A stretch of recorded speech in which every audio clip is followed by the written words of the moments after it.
নমস্কার। আমরা এখন এসে উপস্থিত হয়েছি প্রশান্ত চৌধুরীর কাছে, যিনি টিটাগড় পৌরসভার প্রাক্তন পৌর প্রধান। ওনার কাছে এসে আজকে ভোটের ঠিক আগে ওনার কাছে আসার তাৎপর্য অনেক।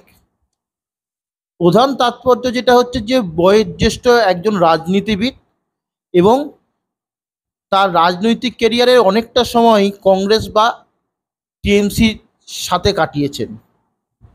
প্রশ্ন হচ্ছে যে এখন এই টিএমসিতে ওনার গুরুত্ব কেমন, ভালো খারাপ সব রকমই প্রশ্ন ওনার থেকে করে নেব, যাতে একটা ধারণা তৈরি হয় আপনাদের কাছে। দাদা, প্রথমেই আমি বলছি যে এই নিয়োগ দুর্নীতি নিয়ে সিবিআই তদন্ত, তা এইটা কি তোমার যে টিটাগড়ের বুকে তোমার একটা আইডেন্টিটি ছিল, লোক পরিচিতি ছিল, তাতে কোনোভাবে আঘাত পেলো কি মনে হয়?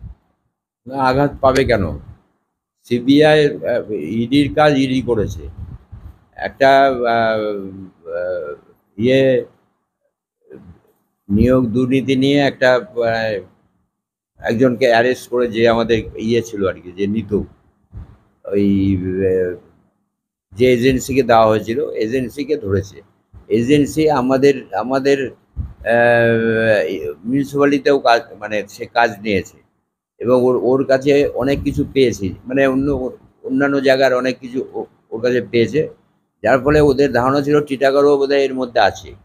সেই হিসাবে আমার বাড়িতে এসে তারা রেড করেছে বাড়িতে। রেড করে কিছু পায়নি, ওরা চলে গেছে এবং লিখেও দিয়ে গেছে আমাকে যে আপনার কাছে আমরা কিছু পাইনি, আর আপনাদের দুটো মোবাইল নিয়ে গেলাম। কাজে এতে আমার ইমেজ খারাপ হওয়ার তো মানে কথা না। কারণ কোনো মানুষ এটা ভালো চোখে দেখেনি যে এর মতন লোকের কাছে চুনোপুটি, সেখানে ইডির মতন অফিসাররা যাচ্ছে, সময় নষ্ট করার জন্য যাচ্ছে। এটাই লোকের কথা। গতবারও তুমি পৌরসভার পৌর প্রধান ছিলে, এবারে তুমি একজন সাধারণ একজন সদস্য হয়ে রয়েছে, পৌরসভার সদস্য রয়েছে। এই বিভিন্ন জায়গা থেকে রাজনৈতিক ব্যক্তিত্বরা বিভিন্ন রকম কথা বলছে। কেউ একটা কথা বলছে যে তুমি একটা গ্রেট কনস্পিরেসির শিকার হয়েছো তুমি। আরেক পক্ষ বলছে যে বয়স হয়ে গেছে, বা তোমার মাধ্যমে উপরতলায় তোলাবাজির টাকা যাচ্ছে না বলে বা যেতে পারবে না বলে তোমাকে পৌরসভার বা টিটাগড় মিউনিসিপ্যালিটি থেকে সরিয়ে দেওয়া হয়েছে পৌর প্রধান পদ থেকে। কি বলবে এই বিষয়ে? এ ব্যাপারে আমার কোনো আইডিয়া নেই। কে কি বলছে আমি জানি না, আমার আইডিয়া নেই। তো আমি নিজে জানি, নিজে আমি একটা আদর্শ মেনে চলি। কাজেই আদর্শ মেনে যারা চলে তারা নিশ্চয়ই দু নম্বরই করে না। কাজেই আমি করি না, আর আমি এই নিয়ে মাথাও ঘামাই না। দল দায়িত্ব দিয়েছিল, প্রথম আমি দল করতাম টিটাগড়ে, কংগ্রেস করতাম। তারপরে খড়দায় কংগ্রেস করতাম একটা সময়, অনেক দীর্ঘদিন খড়দায় করেছি। যেহেতু এখানে দুজন বড় নেতা ছিলেন, তাদের মুখের উপর কথা বলতে পারতাম না, কারণ তাদেরকে অনেক শ্রদ্ধা করতাম আমি, কৃষ্ণকুমার শুক্লা এবং গঙ্গাপ্রসাদ সাহুনাদের। তাই খড়দায় করতাম। তারপরে যখন তৃণমূল কংগ্রেস গঠন হয়, তখন আবার আমার দলনেত্রী আমাকে বলে টিটাগড় দেখতে। সেই থেকে আমি টিটাগড় দেখে আসছি। টিটাগড়ের মানুষের সাথে আমি মিশে থাকি। আমার যা ধারণা, টিটাগড়ের মানুষ আমার বিরুদ্ধে বাজে কথা বললে বিশ্বাস করবে না। কারণ সকালবেলা বেরোই, রাত্রিবেলা ফিরিস, মানুষের সাথেই থাকি। একটা টাইমে ওরা বলতে পারবে না 1 ঘন্টা প্রশান্ত চৌধুরী নেই কলকাতায়, আমাদের মিটিং টিটিং বা কোথাও মিটিং না থাকলে। তারা দেখে তাদের চোখের সামনেই ঘুরে বেড়াই, আর তাদের চোখের সামনেই বড় হয়েছে আমি। কাজে আমি ভালো না খারাপ এখানকার মানুষের চেয়ে কেউ ভালো জানে না। আমরা তোমার ওয়ার্ডটা ঘুরে দেখেছি। 2009 সালেও তোমার ওয়ার্ড থেকে, বা 2009 কিংবা এই শেষ লোকসভাতেও তোমার ওয়ার্ড থেকে তুমি লোকসভায় লিড দিয়েছো, যেখানে অর্জুন সিং বিরোধী পক্ষ থেকে জিতেছিল। তো এইবারে আমরা দেখছি বিভিন্ন জায়গায় ঘুরে বেড়ানো হচ্ছে, এবং বেশ কিছু ওয়ার্ডে কিছু জলের সমস্যা, জল জমে থাকার সমস্যা, বিভিন্ন জায়গা থেকে সমস্যা হচ্ছে, এবং পৌরসভায় সেইভাবে টেক কেয়ার করছে না বলে এলাকার লোকজন বলছে। তোমাকে হারিয়ে দেওয়ার ষড়যন্ত্র কি, কি মনে হয়? আমি তো জিতে আছি, হারিয়ে হারিয়ে না, লোকসভা যেন তোমার ওয়ার্ড থেকে লিড না পায়, সেটারই ষড়যন্ত্র কি? এটা জিজ্ঞেস করছে সাধারণ মানুষ, ওয়ার্ডের মানুষ। ভগবানও পারবে না আমার ওখান থেকে লিড বন্ধ করতে। আমার ওয়ার্ড থেকে তৃণমূল কংগ্রেস পার্থভৌমিক আমার ওয়ার্ড থেকে লিড পাবেই, এটা কোনো শক্তির ক্ষমতা নেই। যেমন আমি যখন ইয়েতে দাঁড়াই, পৌরসভায় দাঁড়াই, তখন অনেকে আমাকে বলেছে এই এই কাজ এটা নিলেন কেন, এখানে আপনি হেরে যাবেন। আমি ওখানে রেকর্ড ভোটে জিতেছি এবং ওখানে ভোট হয়েছে। তোমরা তো রিপোর্টার, তোমরা জানো যে ওখানে কিন্তু রিগিং ছাপ্পা হয়নি। ফলস ভোট হতে পারে, কিন্তু অন্য কিছু হয়নি। 5টা পর্যন্ত ভোট হয়েছে এবং আমি বিপুল ভোটে জিতেছি। আমি যখন জিতেছি তো আমার প্রার্থী কেন জিতবে না? আর আমি সবসময় ওখানে সার্ভিস দিই, সব সময় ওখানে লোক আমাকে পায়। ওখানে না পেলে এখানে এসে পায়, ফোন করে আমি চলে যাই, অথবা এখানে ওনারা চলে আসে। পরিষেবা যেটা দেওয়ার আমি দিই, পরিষেবা যদি দিই তাহলে আমাকে কে হারাবে? ওখানে ধর দুটো মুখ কাজ করছে। একটা মুখ হচ্ছে মমতা ব্যানার্জি, মমতা ব্যানার্জির ছবি দেখে আমরা ভোট নিই।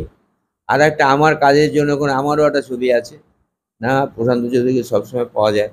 বিশেষ করে করোনা এবং আনফানে যেভাবে আমি কাজ করেছি, ওসব এলাকা বেশি ক্ষতিগ্রস্ত হয়েছিল, তার জন্যই আমি জিতেছি এবং এবারও জিতব।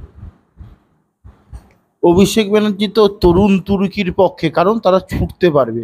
যদিও ব্যতিক্রমী হিসেবে সৌগত রায় কিংবা সুদীপ বন্দ্যোপাধ্যায় বা লোকসভায় টিকিট পেয়েছে, তো সেই বিষয় থেকে তোমার এখন বয়স হয়ে গেছে, নব্য তৃণমূলের কাছে তোমার হয়তো সেইভাবে গ্রহণযোগ্যতা থাকছে না, তৃণমূল লিডারের কাছে গ্রহণযোগ্যতা থাকছে না। কি বলবে এই আদি আর নব্য যে এই ভেদাভেদটা তৈরি হচ্ছে আস্তে আস্তে, এটার বিরুদ্ধে কি বলবে? না, কে বলছে ইয়ে গুরুত্ব পাচ্ছি না?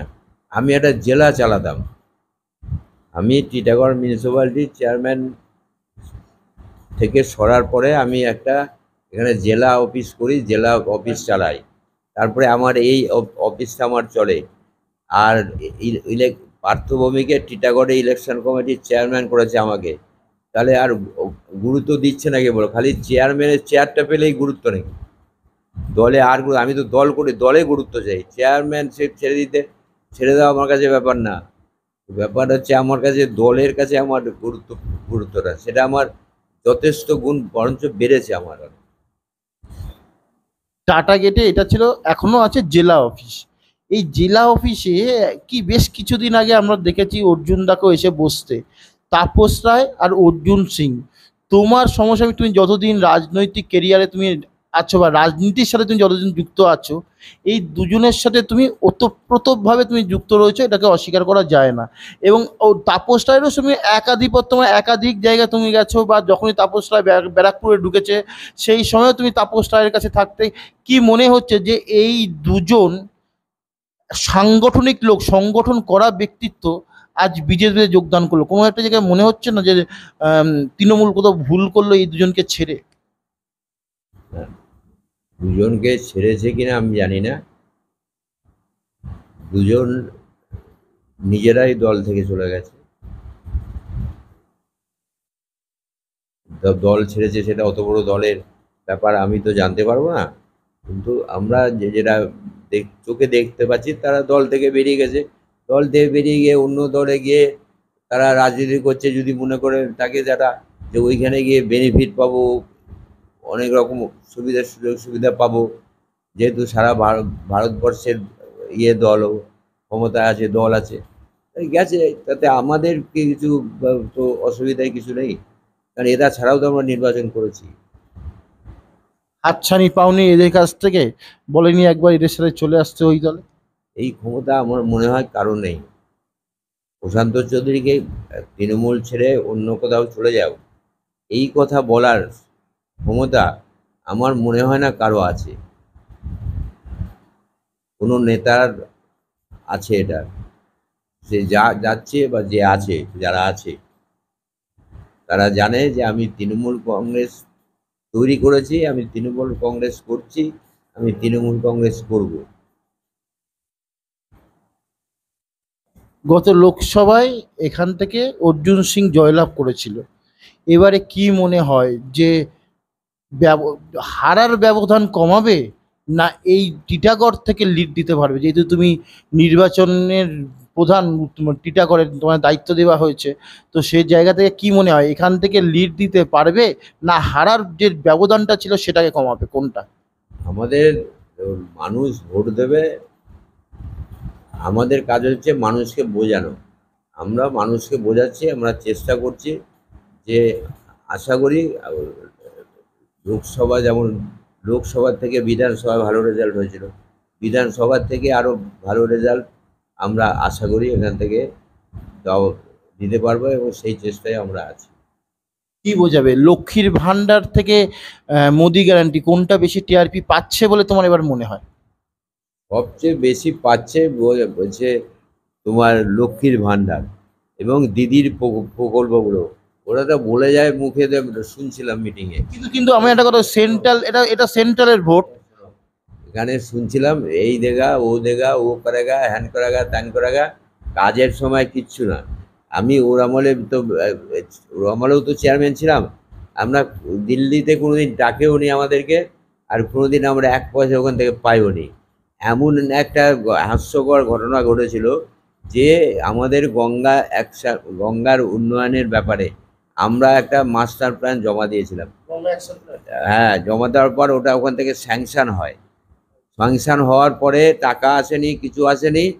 কিছু 6 মাস বাদে দেখছি অডিটার এসছে অডিট করতে। আমি অডিটারকে বললাম, আপনি কী অডিট করবেন? এই অর্ডারটাই খালি আছে, এটাই অডিট করুন। আমরা যে স্যাংশন পেয়েছি আর আমি যে অ্যাপ্লাই করেছি, এই দুটো কাগজ খালি আমার কাছে আছে, দেখুন। তাহলে এর ছাড়া আর তো কোনো কাগজ নেই, যেহেতু পয়সা ঢোকানি, খরচা হয়নি। আর আপনাদের কীভাবে পাঠিয়ে দিল এখানে, কাজ যেখানে হয়নি সেখানে অডিট করতে? অডিটার কী হলো? এটা কি ঘাটাল মাস্টার প্ল্যানের মতো অবস্থা? ঘাটাল না, সারা বাংলায় এই অবস্থা। আমি তো আর ওদের মানে মানে একমাত্র শত্রু না যে আমাকেই টার্গেট করে আমাকেই দেবে না। সারা বাংলায় ওদের কাছে শত্রু। বাংলাকে কিছু দেবো না, কিছু না দিলে বোধহয় বাঙালিরা, বাংলায় যারা থাকে তারা আমাকে ভোট দেবে। এটা তো আর হতে পারে না কোনোদিনও। এই এই হচ্ছে ওদের ইয়ে। শিক্ষক নিয়োগ দুর্নীতি থেকে শুরু করে বিভিন্ন পৌরসভার নিয়োগ দুর্নীতি, বিভিন্ন একাধিক দুর্নীতিতে বিধ্বস্ত তৃণমূল দল। কি বলবে এই বিষয়টা নিয়ে? এটা তো বিরোধীরা এটা করছে। কেন্দ্রীয় সরকারের হাতে যেহেতু ক্ষমতা আছে, কেন্দ্র সরকার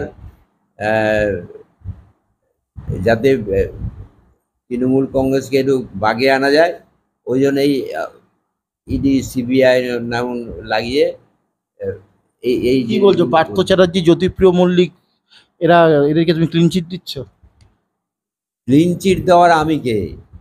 আমি বলছি এইগুলো এইভাবে ধরে ধরে মানে তৃণমূলের মধ্যে একটা প্যানিক সৃষ্টি করা, যাতে তৃণমূল থেকে সবাই বেরিয়ে যায়। আর অন্যদিকে হচ্ছে মানুষকে ভুল বোঝানো। কিন্তু এরা এটা বোঝে না যে যারা তৃণমূল করে, প্রকৃত তৃণমূল করে, তারা এইসব ভয়ে বেরোবে না। ইডি সিবিআই কিন্তু অনেকের পেছনেই লেগেছে, আমার থেকে শুরু করে অনেকে, তারা কেউ দল বদল করেনি। আর মানুষ তো আমাদের সঙ্গে এখনো আছে। মানুষ তো আমাদের দেখলে চোর বলে না। ও টিভিতে যেটা দেখায় সেটা হলো তৈরি করা নিজেদের। কেউ তো বলে না চোর। আমিও তো ঘুরি রাস্তাঘাটে। আমি যখন আমার বাড়িতে ইডি রেড হওয়ার পর তো আমি বেরিয়েছি, গেছি বিভিন্ন জায়গায়, ওই আমাকে তো কেউ চোর বলেনি।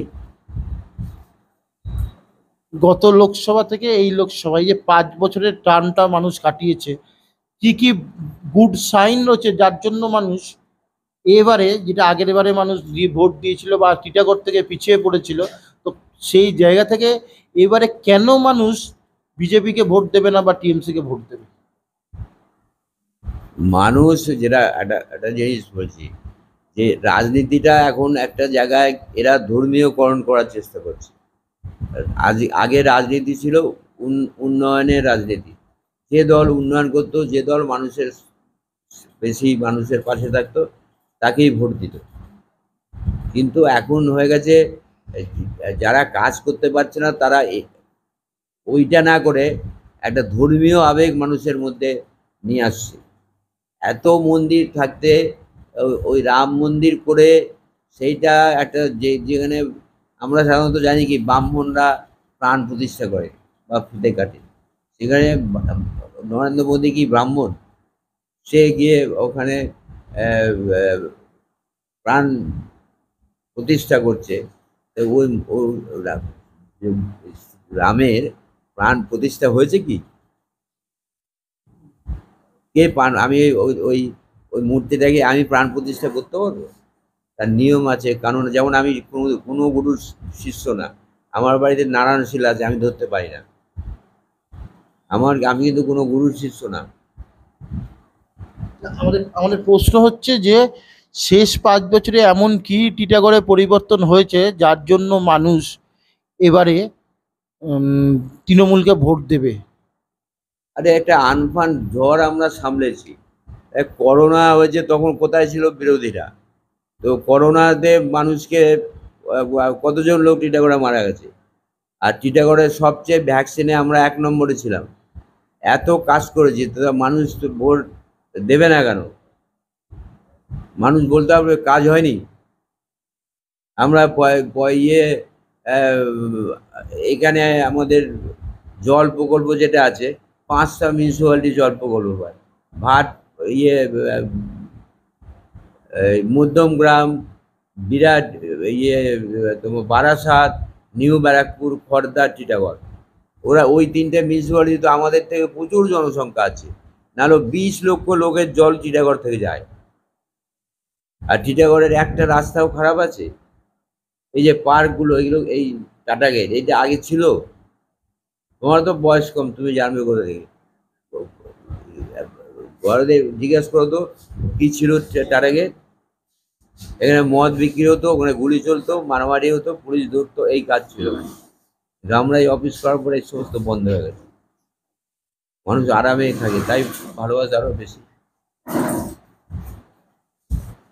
5টা কারণ বলো যার জন্য মানুষ তৃণমূলকে ভোট দেবে এবার। 5টা কারণ বলতে, তৃণমূল ভোট পাবে হচ্ছে দিদির করিশ্মায়। মমতা ব্যানার্জির এখনো যা ক্ষমতা আছে, তাতে মমতা ব্যানার্জি অনেক সিট জিতে আসবেই। এই যে কলঙ্ক বলছে, এগুলো মমতা ব্যানার্জির গায়ে লাগবে না, লাগতে পারে না। মানুষ, বাংলার মানুষ অনেক সচেতন। নইলে একটা দল 34 বছর ক্ষমতায় ছিল, আজকে তাদের খুঁজে পাওয়া যাচ্ছে না। এটা তো আমরা তো অবাক। কংগ্রেস 100 বছরের দল, তাও বেঁচে আছে। কালকে অরবিন্দ কেজরিওয়াল বলছে যে নরেন্দ্র মোদী যদি ক্ষমতায় আসে তাহলে মমতা ব্যানার্জিকে জেলে ভরবে। আর শুভেন্দু অধিকারী বলছে অরবিন্দ কেজরিওয়ালের মুখে ফুল চন্দন পড়ুক। তো এই বিষয়টাকে তুমি কিভাবে দেখবে? ফুলচন্দন দিয়ে আসুক। যখন বলেছে আমি ওনার মুখে ফুলচন্দন দেব, তো উনি বলবেন করবেন। উনি দিয়ে আসুক ফুলচন্দন, অসুবিধার কি আছে? আমাকে যদি বলে বিশ্বকর্মাকে ফুল দিয়ে আসো, আমি এখন বিশ্বকর্মাকে ফুল দিয়ে আসবো। যেহেতু আমরা কাজ, মানে ইয়েতে কাজ করতাম, কারখানা, সেজন্য আমরা এখানে বিশ্বকর্মা পুজো করি, এখানে এখানে থাকে। আমি তো সিএসসির কর্মী ছিলাম। আমি তো তৃণমূল করে পয়সা করিনি। কারণ তৃণমূল হওয়ার আগে আমার চাকরি, তারপরে এত বছর ধরে দল করে এসেছি, নিজের টাকা খরচা করে দল করেছে। একটা সময় তৃণমূলকে চাঁদা চাইলে যদি দিত কেউ, তাকে ধরে মারতো সিপিএমরা। তখনও তো দল চালিয়েছি আমরা, এখনও চালাচ্ছি। দেখো, দিদির একটা করিশ্মা আছে, সেই করিশ্মাতেই আমরা দিদিকে ছেড়ে যেতে পারি না। তোমার কি মনে হয় দিদির কারিশমাতে পার্থ ভৌমিক বেরিয়ে যাবে, না পার্থ ভৌমিকের নিজের একটা সাংগঠনিক ক্ষমতা রয়েছে যার জন্য পার্থ ভৌমিক এবারে ব্যারাকপুর থেকে লিড নিয়ে বেরোবে? দুটো জিনিসই আছে। একটা, পার্থ তার সাংগঠনিক ক্ষমতা আছে, অনেক ছোটবেলা থেকে পার্থ কাজ দল করে। আমি যখন কংগ্রেস করি তখন থেকে ওকে দেখেছি, ওর ছাত্র রাজনীতি করতে দেখেছি। তখন আমি আমার দলে ভালো জায়গায় ছিলাম। তখনও সম্মান করতো, এখনও সম্মান করে, মানুষকে সম্মান করে। শিক্ষিত ছেলে, সে সাংগঠনিক ছেলে, নিশ্চয়ই জেতার চেষ্টা করছে। লড়াই যতক্ষণ শেষ না হচ্ছে ততক্ষণ তো বলা যাবে না রেজাল্ট কী হবে।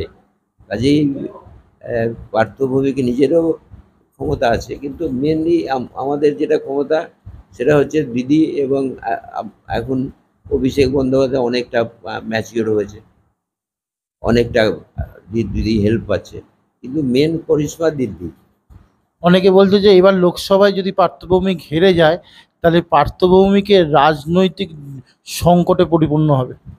আরে কেউ বলো, জো জিতেগা ও সিকান্দার, যে হারবে তার কিছুটা তো অসুবিধা হবে, আবার সামলে নেবে, কি আছে তাতে? অনেক প্রার্থী হারে না, হারার পর কি সে নিজেকে আবার নিজের জায়গায় ফিরে আসে না? হার জিত তো আছেই খেলায়, এটাও তো একটা খেলা। এই খেলা হার জিত হতে পারে। আর হেরে গেলে আমি শেষ হয়ে গেলাম? আমি চেয়ারম্যান না বলে আমি রাজনীতিতে আমার টিটাগড়ে কোনো গুরুত্ব নেই? টিটাগড়ের মানুষ আমায় ভালোবাসে না? এলাকার লোক আমায় ভালোবাসে না? দল আমায় গুরুত্ব দেয় না? আমার আমার শেষ প্রশ্ন রয়েছে, বেশ কিছুদিন আগে তোমার এই সিটটাতে আমরা দেখেছি অর্জুন সিং বসে রয়েছে। তোমার বিভিন্ন প্রকল্প, যেহেতু তোমার অনেক দিনের পরিচয় রয়েছে, সেই অর্জুন সিং তোমার বিভিন্ন প্রকল্পকে স্যাংশন করেছে বা অর্জুন সিংয়ের এমপি ক্যাটাতে মানে এমপি ফান্ড থেকে তুমি টাকা রিলিজ করিয়েছো। সেই অর্জুন সিংয়ের এগেনস্টে এবারে লড়তে হচ্ছে। তো রাজনৈতিক এই যে ঘেরাটোপের মধ্যে দিয়ে অর্জুন সিংয়ের এগেনস্টে তুমি লড়ছো, কতটা নিজেকে সেইভাবে প্রস্তুতি নিতে পেরেছো? দেখো, আমরা রাজনীতি করি, রাজনৈতিক লড়াই করি।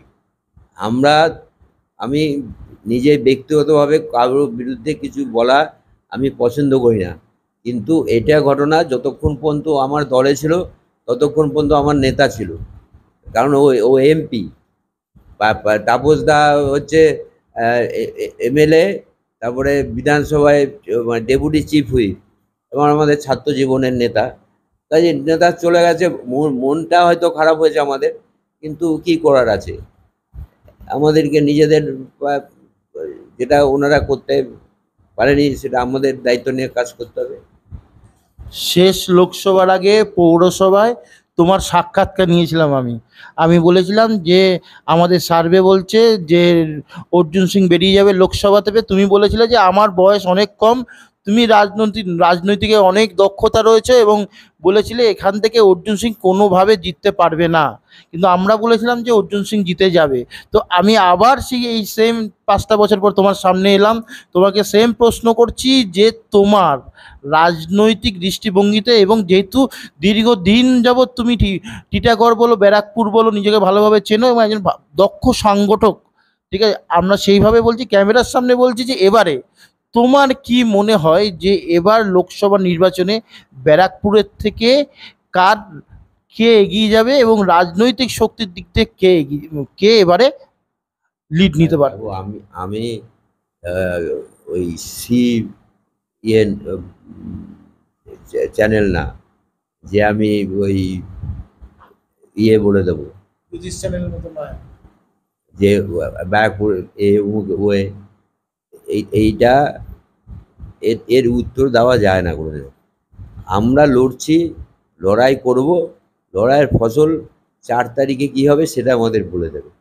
তোমার ওয়ার্ড থেকে তুমি লিডটা দিতে পারবে, হ্যাঁ, কিন্তু তোমার ওয়ার্ড থেকে তুমি লিড দিতে পারবে এটা কনফার্ম।